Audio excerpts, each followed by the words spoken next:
S classes में आपका स्वागत है। इस क्लास में हम लोग डीडीसी का प्रैक्टिकल पोर्शन से संबंधित जानकारी प्राप्त करेंगे। क्योंकि आप जब लाइब्रेरी में काम करते हैं तो आपको क्लासिफिकेशन करना बहुत ही अनिवार्य रहता है। अगर आप बुक का क्लासिफिकेशन नहीं कर पाइएगा तो बुक को आप रैक पर नहीं रख सकते हैं, शेल्फ पर नहीं रख सकते हैं, और जब शेल्फ पर नहीं रखिएगा तो बुक को आप यूजर के लिए दे नहीं सकते हैं, इशू रिटर्न नहीं कर सकते हैं।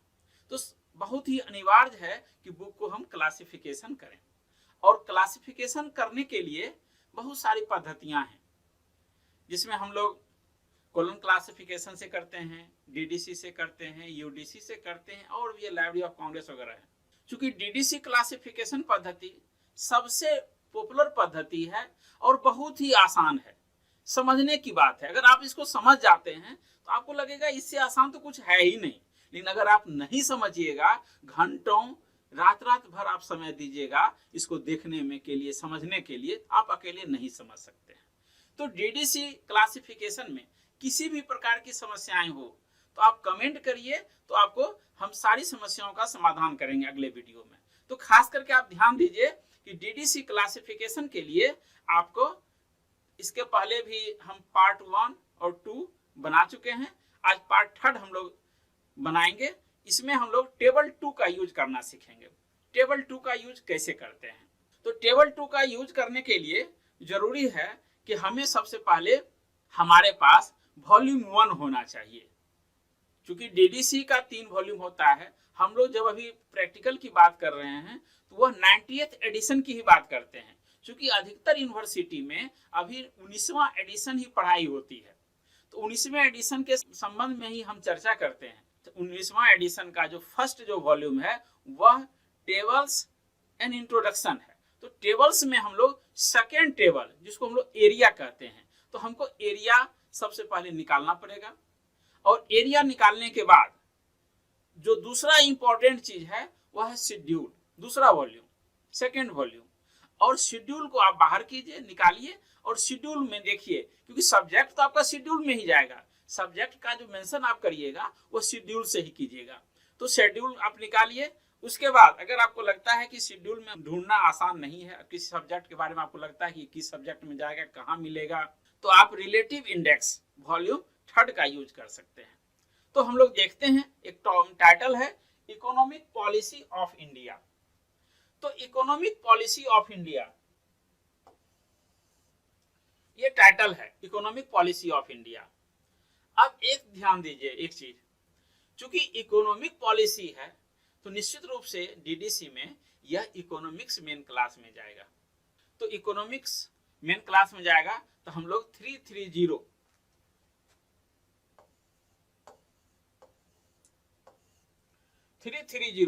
इकोनॉमिक्स में आते हैं। और इकोनॉमिक्स में आने के बाद अब हमको देखना है पॉलिसी। तो पॉलिसी में भी अलग अलग प्रकार की पॉलिसियां हो, जैसे एक होता है इंटरनल पॉलिसी।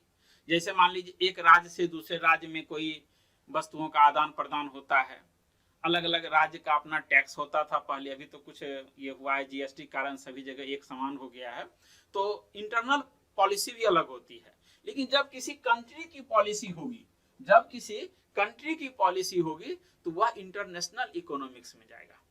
वह जाएगा इंटरनेशनल इकोनॉमिक्स, क्योंकि ये इंटरनेशनल लेवल की पॉलिसी है। अगर इंडिया कोई पॉलिसी बनाता है तो निश्चित रूप से वो बनाएगी दूसरे कंट्री के लिए पॉलिसी, और दूसरे जगह के लिए पॉलिसी बनाती है। तो हमें जो है सो इसको इंटरनेशनल इकोनॉमिक्स के अंतर्गत इसको पढ़ते हैं, देखते हैं।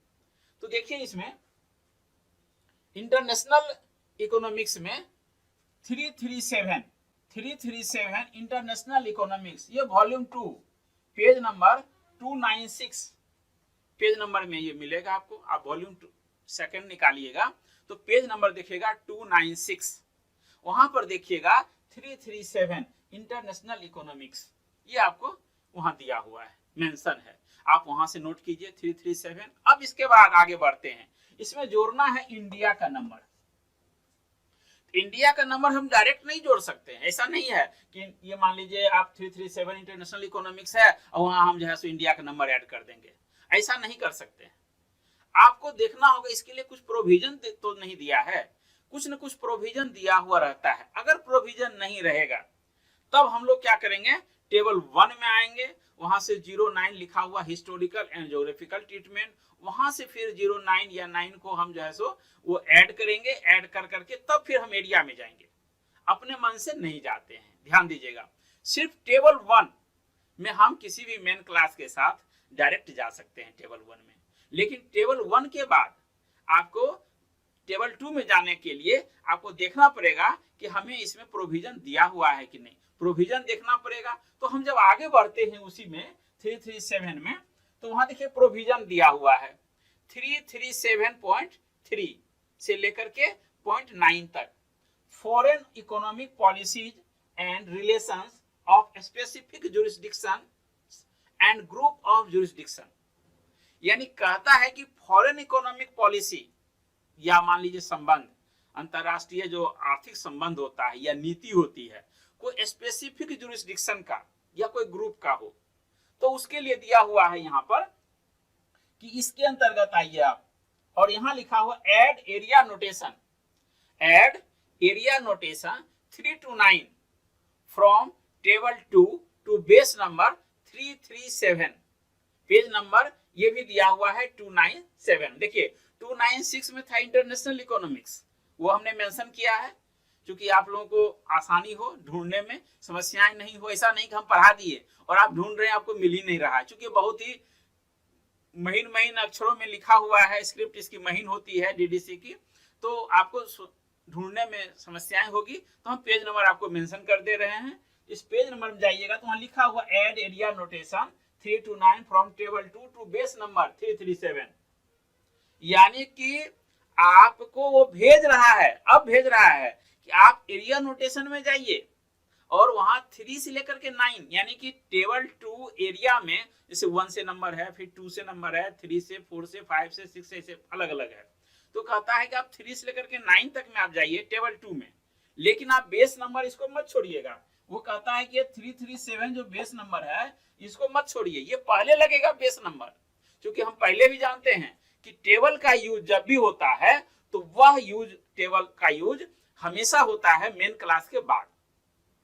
शेड्यूल से जो नंबर हम लेते हैं वह मेन क्लास के अंतर्गत आता है। शेड्यूल का जो नंबर है वह मेन क्लास के अंतर्गत आता है और उसके बाद टेबल का नंबर आता है।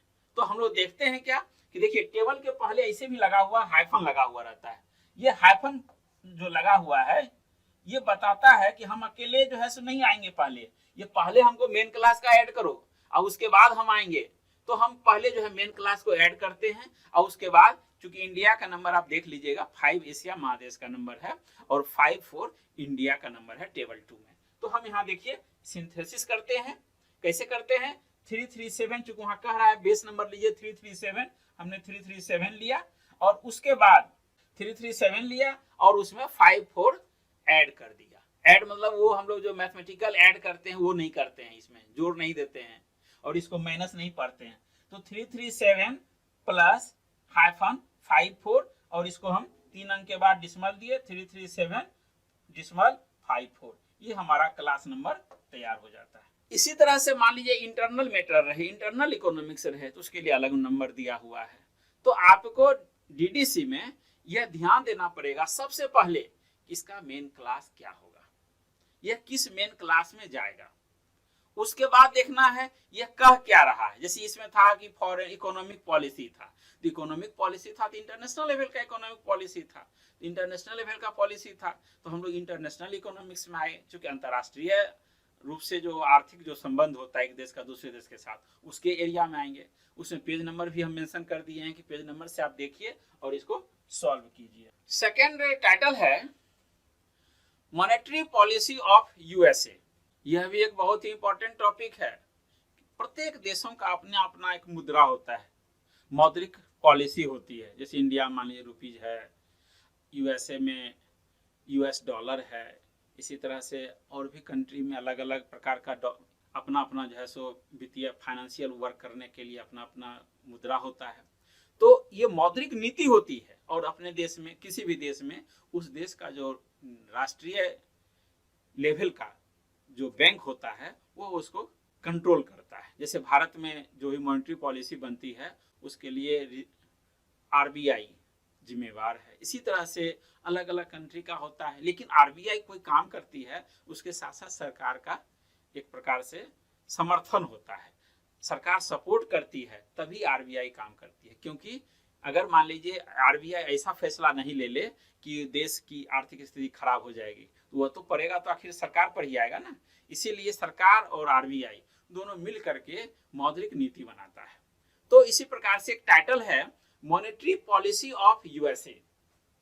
तो प्रत्येक देश का अपना अपना मौद्रिक नीति होती है, तो इसको हम लोग देखते हैं मॉनेटरी पॉलिसी ऑफ यूएसए। इसको हम कैसे करते हैं, तो मॉनेटरी पॉलिसी है, लेन देन की पॉलिसी है, रुपये पैसे की पॉलिसी है, तो निश्चित रूप से यह जो है सो इकोनॉमिक्स मेन क्लास में आएगा। ध्यान दीजिए, इकोनॉमिक्स मेन क्लास में आएगा। फिर इकोनॉमिक्स में सीधे हम इकोनॉमिक्स का नंबर 330 नहीं लगा देंगे, उसके लिए हम देखेंगे कहीं मॉनेटरी पॉलिसी के लिए तो मेंशन नहीं किया गया है। आगे जब हम बढ़ते हैं शेड्यूल में वॉल्यूम 2 में, तो उसमें 332.46 ये दिया हुआ है monetary policy, page number 268 volume 2, 268 volume 2 में दिया हुआ है मॉनेटरी पॉलिसी 332.46। क्योंकि हम लोग इसको 332 नहीं पढ़ते हैं, 332 नहीं पढ़ते हैं, इसको जब भी पढ़ेंगे अलग अलग करके, जैसे दशमलव हम लोग ये मान के चलते हैं कि सभी में दशमलव लगा हुआ है। 332.46 ये जो है सो लिखा हुआ है, देख लीजिए, ये मॉनेटरी पॉलिसी का नंबर है। अब इसमें भी वही बात आ रही है कि हमको जोड़ना है कंट्री का नंबर यूएसए का, तो यूएसए का नंबर हम सीधे नहीं जोड़ सकते हैं। इसके लिए हम फिर नीचे पढ़ते हैं और देखते हैं कि नीचे कुछ प्रोविजन तो नहीं दिया हुआ है, तो फिर वहां मिलता है 332.491 से लेकर के 499 तक ज्योग्राफिकल ट्रीटमेंट मिलता है हमको। तो ज्योग्राफिकल ट्रीटमेंट हम देखते हैं, उसमें नीचे कुछ लिखा हुआ, वहीं पर लिखा हुआ रहता है कुछ, तो कहता है add area notation 1 to 9 from table 2 to base number 332.49। अब देखिए मॉनेटरी पॉलिसी का नंबर था 332.46, यहाँ ध्यान दीजिएगा, इंपॉर्टेंट टॉपिक है। यहाँ मॉनेटरी पॉलिसी का 332.46 नंबर है, और यहाँ कह रहा है कि आप इसमें बेस नंबर ले लीजिए 332.49, यानी कि इसका 332.49 कहता है लेने के इसका, तो 332.49 जो है सो कहता है इसका ये बेस नंबर लीजिए। और बेस नंबर लेने के बाद कहाँ जाइएगा आप, तो कहता है आप टेबल 2 का आप यूज कर सकते हैं। उसके बाद बेस नंबर लीजिए, उसके बाद टेबल 2 से आप एरिया का नंबर लीजिए, यानी कि यूएसए का नंबर लीजिए। तो चूंकि यूएसए का नंबर टेबल 2 में 73 है, 73, यूएसए टेबल 2 में 73 है, और हम लोग 73 यूएसए का नंबर ले लेते हैं। अब देखिए चूंकि इसमें भी हाइफन है, चूंकि टेबल से जब भी आएगा कोई भी अंक तो उसके पहले हाइफन रहता है लगा हुआ, यानी कि आप पहले मेन क्लास लीजिए, यानी कि शेड्यूल का नंबर लीजिए। शेड्यूल का नंबर लेने के बाद आप उसमें जो है सो टेबल 2 का यूज कीजिए। फिर हम लोग देखते हैं सिंथेसिस कैसे हम लोग किए हैं, इसको संश्लेषण कैसे करते हैं। 332.49 चूंकि ये कह रहा था कि बेस नंबर इसको लीजिए, हमने इसी को लिया 332.49, उसके बाद उसमें ये 73 को हमने ऐड कर दिया, ये हमको क्लास नंबर तैयार हो गया, ये क्लास नंबर आपका तैयार हो गया। तो इस प्रकार से आप देखते हैं कि मॉनेटरी पॉलिसी ऑफ यूएसए बहुत आसान था, लेकिन यही बुक जब आप नहीं समझिएगा, जब बुक आपके पास आएगी तो आपको लगेगा ये क्या होगा, किस में जाएगा, किस क्लास नंबर में जाएगा, कैसे क्लास नंबर इसका तैयार होगा, आपके साथ समस्याएं हो सकती है। तो आप ध्यान दीजिए, इसको आप पॉज कर करके समझिए, देखिए, और उसके बाद फिर आगे बढ़ाइए। इस प्रकार से जैसे आपको सहूलियत हो आप इसको ध्यान से समझिए। फिर आगे हम नेक्स्ट टाइटल की ओर जा रहे हैं। नेक्स्ट टाइटल है elementary education in rural areas of the world. ध्यान दीजिए, बहुत इंपॉर्टेंट है ये टाइटल, और ये स्टूडेंट को काफी घुमाता है, या प्रोफेशनल हैं जिनको क्लासिफिकेशन करके लाइब्रेरी में बुक को देना है, सेल्फ पर रखना है, उसके लिए बहुत ही इंपॉर्टेंट है। अब देखिए कहता है elementary education in rural areas of the world. अभी तक तो जैसे मान लीजिए आप समझ गए होंगे टेबल 2 कैसे ऐड करते हैं, ये भी टेबल 2 में ही है। कहता है कि वर्ल्ड में रूरल एरिया जो है, ग्रामीण क्षेत्रों में, विश्व भर में पूरे वर्ल्ड में ग्रामीण क्षेत्रों में क्या एलिमेंट्री एजुकेशन की स्थिति है, एलिमेंट्री एजुकेशन किस तरह से चल रहा है, उसके बारे में इस बुक में दिया हुआ है। ये जो टाइटल है, ये जिस बुक में ये टाइटल की बुक है, उसमें एलिमेंट्री एजुकेशन के बारे में वर्ल्ड लेवल के अलग अलग कंट्री का, अलग अलग एरिया का उसे मेंशन है। तो चूंकि एक देश का रहता तो हम लोग सीधे कंट्री को ऐड करते, एक महादेश का रहता तो कंटिनेंट का ऐड कर लेते, लेकिन यहाँ कहते हैं rural areas of the world, पूरे विश्व भर का। तो आप इसको समझिए ध्यान से। इसमें एलिमेंट्री एजुकेशन मेन क्लास, जो चूंकि ये तो एजुकेशन मेन क्लास में आएगा 370, एजुकेशन मेन क्लास में 370 होता है, तो 370 में हम जाएंगे एजुकेशन में। उसके बाद चूंकि एजुकेशन में भी टाइप्स ऑफ एजुकेशन है ना, जैसे एलिमेंट्री एजुकेशन होता है, सेकेंडरी एजुकेशन होता है, एडल्ट एजुकेशन होता है, बहुत सारे एजुकेशन सिस्टम्स हैं। तो हमको आना है कहाँ, एलिमेंट्री एजुकेशन में। एलिमेंट्री एजुकेशन चूंकि शेड्यूल में पेज नंबर 5 to 8 में दिया हुआ है, ध्यान दीजिएगा। तो 5 to 8 में आप देखते हैं कि एलिमेंट्री एजुकेशन का नंबर दिया हुआ है 372। तो 372 को आप देखते हैं कि वहां पर दिया हुआ है, तो आपने इसको नोट कर लिया 372।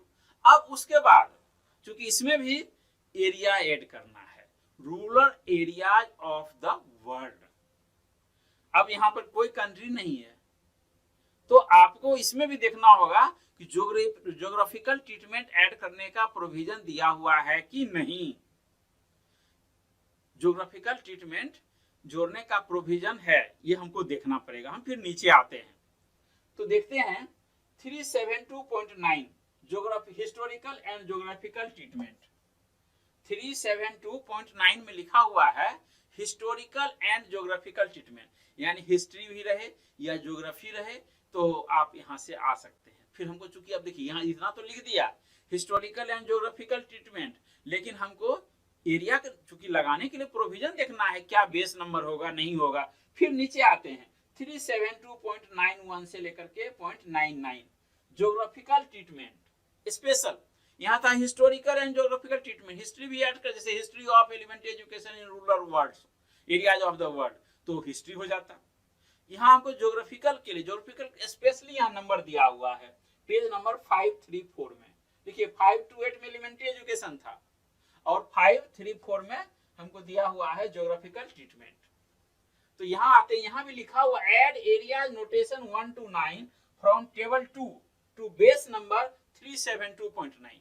यहाँ भी कह रहा है कि आपके पास ऑप्शन है कि आप ज्योग्राफिकल ट्रीटमेंट के लिए जाइए, बेस नंबर लिखिए 372.9 और 372.9 के बाद आप सीधे ऐड कर दीजिए टेबल 2 से। और ये भी कह रहा है 1 से लेकर के 9 तक, जैसे मान लीजिए 3 जो है टेबल 2 में 3 है एंशिएंट वर्ल्ड का, और 4, 5, 6, 7, 8, 9 अलग अलग कंटिनेंट का है। जैसे 5 एशिया है, 5 के अंतर्गत ही इंडिया का है। जैसे 7 नॉर्थ अमेरिका का है, उसी में 7 यूनाइटेड स्टेट्स ऑफ अमेरिका है। तो इसमें चूंकि कॉमन है, कोई एक महादेश की चर्चा नहीं है, तो इसमें 1 to 9 के बीच में जो नंबर आएगा देखिएगा टेबल 2 में ये दिया हुआ है रूरल एरियाज। टेबल 2 में 1734 दिया हुआ है रूरल एरियाज के लिए। तो आप जो है सो रूरल एरियाज का नंबर नोट कर लिए 1734। इतना तक अगर आप बना लिए समझ जाइएगा। और उसके बाद फिर आप सिंथेसिस कीजिए, किस प्रकार इसको हम लोग संश्लेषण करते हैं। तो हम लोग तो रूल्स जानते ही हैं कि जो बेस नंबर दिया हुआ है तो उसको पहले नोट करते हैं। यहाँ लिखा हुआ था बेस नंबर 372.9, तो 372.9 हम बेस नंबर लिख लिए। उसके बाद टेबल 2 का जो पोर्शन था 1734, तो हमने 1734 उसको ऐड कर दिए, तो 372.917 स्पेस 34। चूंकि 3 अंक, प्रथम 3 अंक के बाद डेसिमल पड़ता है, प्रथम 3 अंक के बाद डिसमल देते हैं, और उसके बाद 3 अंक के बाद, प्रत्येक 3 अंक के बाद एक स्पेस दे करके फिर आगे बढ़ाते जाते हैं। जैसे मान लीजिए इसमें 3 अंक के बाद ये थर्ड के बाद फोर्थ, फिफ्थ अंक आ रहा था, तो इसमें एक स्पेस देकर हमने 3, 4 लिखा। फिर अगर 3 अंक के बाद स्पेस ज्यादा होता है तो फिर 3 अंक के बाद हम एक स्पेस देते, स्पेस दे करके उसको हम आगे करते। तो इस प्रकार से आप डीडीसी में जो टेबल 2 का यूज है बहुत ही आसान तरीके से हमने अभी डिस्कस किया, चर्चा किया, और आप लोग इसको देखिए, ध्यान समझिए, और थोड़ा सा प्रयास कीजिए कि आपके पास हार्ड कॉपी हो। हार्ड कॉपी अगर डीडीसी का रहे तो बहुत आसानी से आप समझ सकते हैं। अगर हार्ड कॉपी नहीं भी है तो आप डीडीसी का सॉफ्ट कॉपी आप गूगल में जाइए और उसको डाउनलोड कर लीजिए, अवेलेबल है, विदाउट कॉस्ट अवेलेबल है। आप वहां से भी आप जो है सो देख सकते हैं, मिला सकते हैं, और मिलाने के बाद इससे क्या होगा कि आपको सहूलियत होगी कि आप खुद देख करके समझिएगा। एग्जामिनेशन के व्यू से भी जो student B lib, M lib या और भी डिप्लोमा या सर्टिफिकेट कोर्स के स्टूडेंट हैं, उनके लिए तो डीडीसी मस्ट है, चाहे वो इग्नू के हों, नालंदा यूनिवर्सिटी के हों, या मान ली विनोबा भावे यूनिवर्सिटी हजारीबाग या किसी भी यूनिवर्सिटी के। डीडीसी इंटरनेशनल लेवल पर लाइब्रेरी साइंस में इसकी पढ़ाई होती है, और इसको आप जब तक बुक नहीं रखिएगा आपको समझने में परेशानी होगी। अगर आप बुक रखते हैं और जिस प्रकार से हम बता रहे हैं इसको समझिए, आपको बहुत आसानी से आपको समझ में आ जाएगा, और आसान भाषा में चूंकि हमने डिस्कस भी किया है, और आप इसको समझ लेंगे, फिर सारी समस्याएं दूर हो जाएगी, आप आसानी से क्लास नंबर डाल सकते हैं। ठीक है, थैंक यू। फिर हम लोग नेक्स्ट क्लास में डिस्कस करेंगे नेक्स्ट टॉपिक पर।